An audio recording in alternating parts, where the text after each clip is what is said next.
I was born to run, I was born to travel. It's another day alive, raising hell and slanging gravel.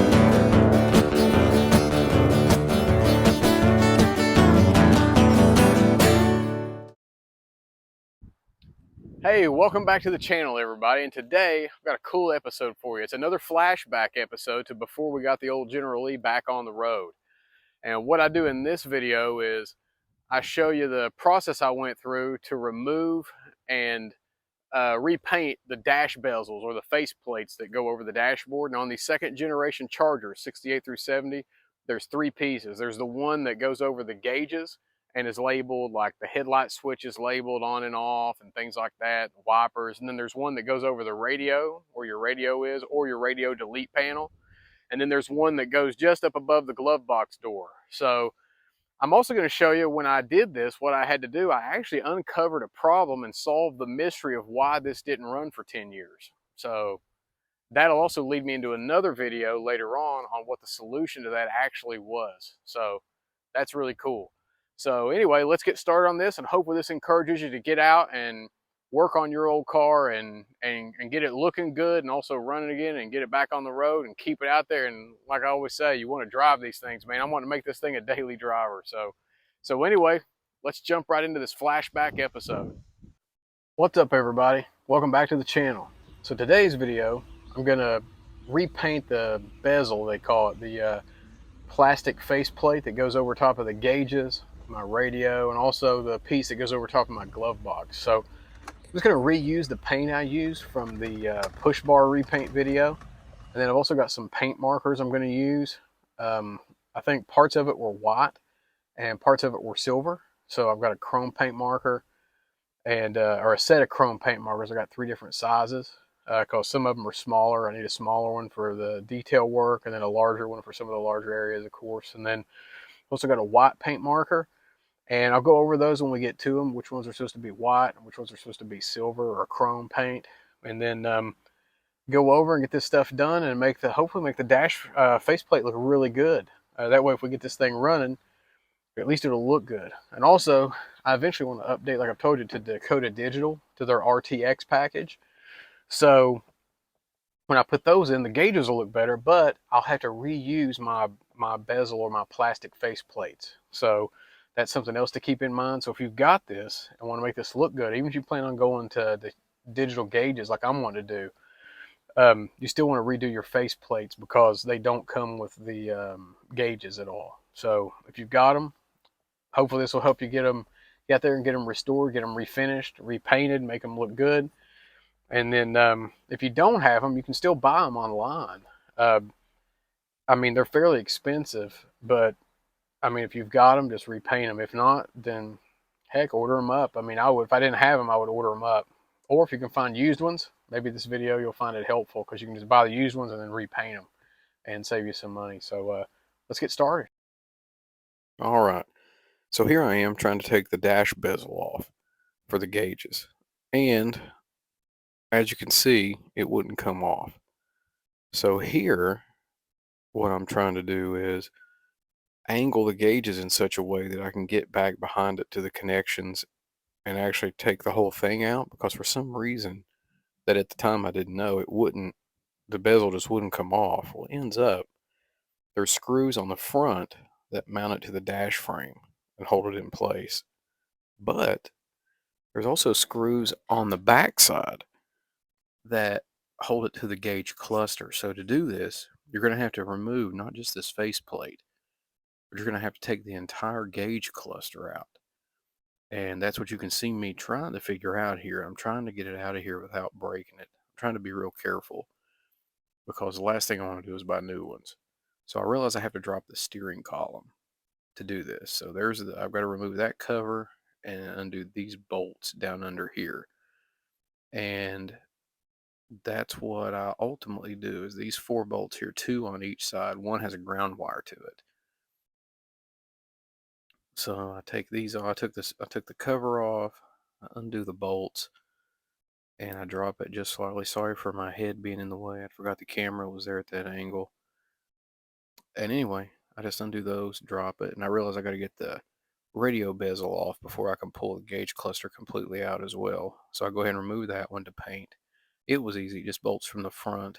This one, over the glove box, I had to actually reach in up and behind the glove box. So you can see where I reach my hand up through here, and then I could undo the bolts that were holding it on, or the nuts, I mean, that were holding it on. So I end up doing that, and I'm able to just pull it off. So these two pieces, you don't have to remove what's behind them as well, like you do the gauge cluster. So there's three that hold that on, as you can see there, those 3 holes. And then now that I've got the steering column dropped, here's all the connections for this gauge cluster. I mean, you got stuff for the headlight switches, for the vacuum, for the headlights. You've got stuff for the dimmer switch, for the flashers. I mean, you've got all kinds of stuff. You've got bulbs. Here's the connectors for the amp gauge, the 2 hot wires going into the amp gauge. Now, if you look closely, the connector on the right, the plastic and everything is actually melted and it's dark. So what happened was the rubber grommet failed and it arced on me, and it ended up almost set the car on fire in 2013, but I had no idea what it was. Mechanics had told me and my grandfather every wire in the car needed replaced. And we believed them because they didn't offer rewiring services. In fact, they all said they didn't do it. So, given that, we didn't have the money to rewire the whole car, so it sat from June of 2013 until this all happened in June of 2023. Namely, I started trying to make it look better and decided to do this. And in retrospect, this is actually what caused the car to sit so long, because we listened to people who didn't know what they were talking about instead of looking into it for ourselves. And I could have been driving it this whole time, which is kind of frustrating. But to address this issue and what you can do to fix it, will be another video coming in the near future. So stay tuned for that. And this right here is the back of the tachometer and all the connections for that. And there's just a lot of bulbs back here to keep it lit up. As you can see here, keep the gauges shining. Here's a 5-pin connector. The middle one is a black wire that supplies all the power to the gauges. And it goes down through a voltage limiter because it's a 12-volt system, but the gauges are 6 volts. So it converts that signal. Now, it's good to update that. The old ones, if they failed, would fry all the gauges. It would send 12 volts to the gauges. So it's good to update that to a solid state voltage regulator, because if that fails, just no voltage goes to the gauges. Then you ain't got to worry about all that. So that's fantastic. So I would recommend doing that. And that's what I did on this one. And as you can see, here's the amp gauge again, the connections to those, which failed on me. And you know, there's a lot of connections back here, more lights, more more bulbs. That's why I want to do the Dakota Digital. There's a module that all this plugs into, and then there's a 1-wire connection from the module to the gauges instead of all this right here. Now I will still have, say, the vacuum to the headlights. There's a speedometer cable back there, and anyway, here's what it looks like out of the car. Here's the full gauge cluster, and as you can tell, we definitely need to repaint this. So, but first, we got to clean it. So now that we've got the dash pieces out of the car, now we just got to clean them. So I'm just going to use some Dawn dishwashing liquid and just some microfiber towels. I'm going to use one to wipe it off with, keep it wet, and then others to dry it with. And then we will take them outside and paint them. And then I'll let them dry. Then we'll bring them inside, and I'll use the paint marker to try to go over this detail work, like you can see here, where it has, like, it says lights, panel, dome, off, and all that stuff. I'm going to use a paint marker for that and get the details. But also, if you'll notice, the back is also nasty, but the back is silver and the front is black. So I'll show you here shortly what I'm using. I found some silver paint that I thought matched this at a local auto parts store. And I'm also using the same black paint for the front that I used for the brush guard. So anyway, let's get these clean.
So to start off, as you can tell, I'm painting the back of it silver first, and I'm not gonna lie, I wasn't real happy with this paint.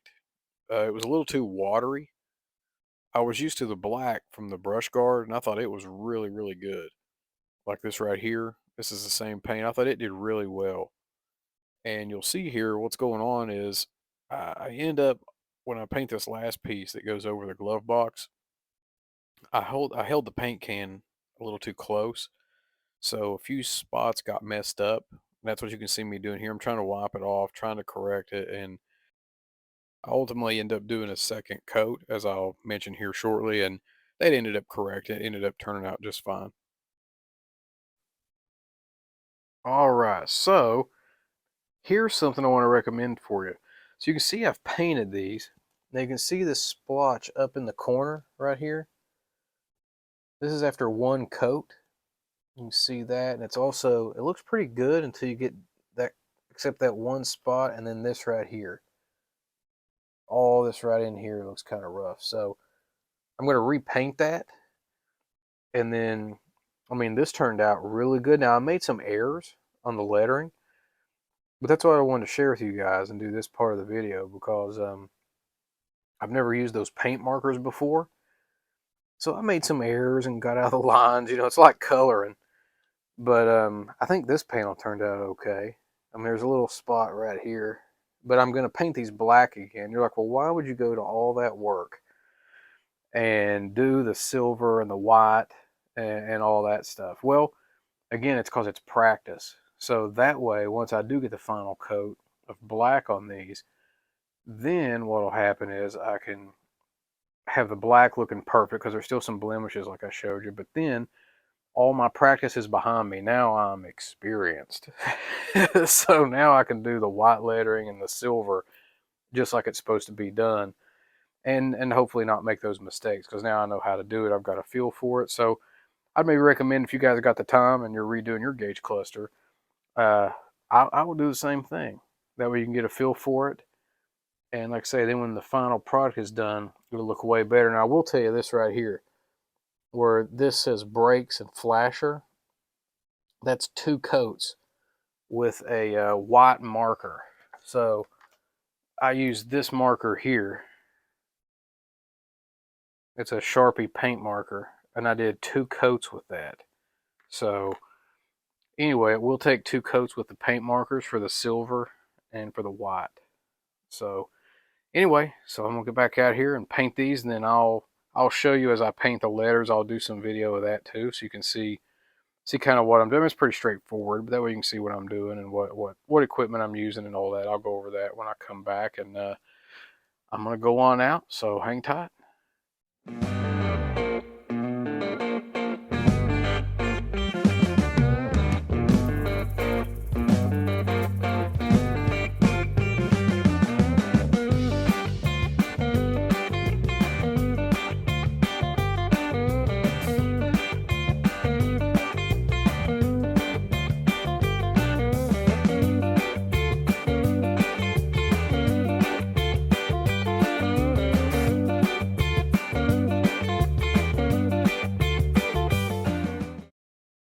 Hey, I do need to take a brief moment to tell you guys here.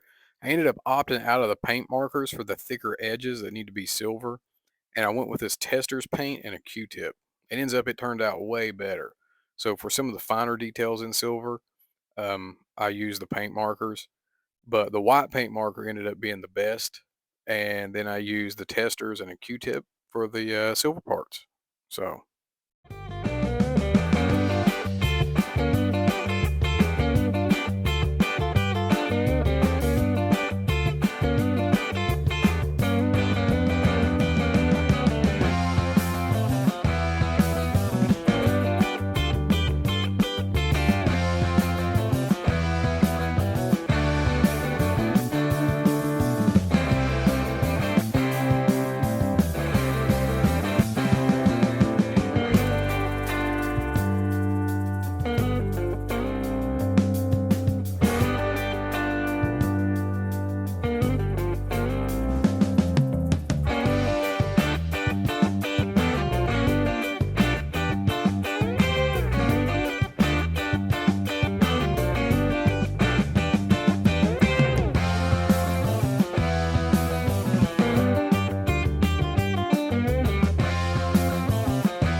So here was a reminder of the before, and then here's the after.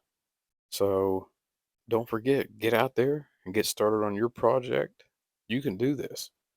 Don't forget, if this content was valuable and helpful in any way, don't forget to hit that subscribe button, ring that notification bell, and we'll see you in the next one.